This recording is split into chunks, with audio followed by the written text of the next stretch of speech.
ए चांद यहाँ न निकला कर, ए चांद यहाँ न निकला कर,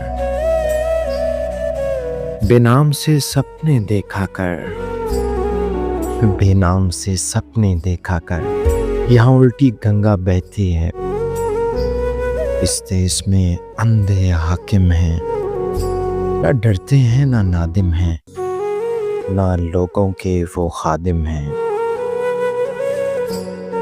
है यहाँ पे कारोबार बहुत, इस देश में गुर्दे बिकते हैं। कुछ लोग हैं आलीशान बहुत, और कुछ का मकसद रोटी है। वो कहते हैं सब अच्छा है, मगरिब का राज ही सच्चा है। ये देश है अंधे लोगों का, है चांद यहाँ न निकला कर, है चांद यहाँ न निकला कर, बेनाम से सपने देखा कर, है चांद यहाँ न निकला कर। हबीब जालिब के लिखी हुई ये नज़्म, उम्मीद करता हूँ कि आप लोगों को ये पसंद आई होगी।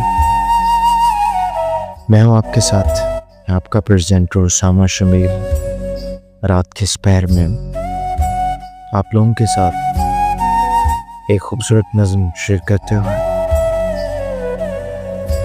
दुआओं में याद रखिएगा, अपना बेहद ख्याल रखिएगा। अल्लाह हाफ़िज़।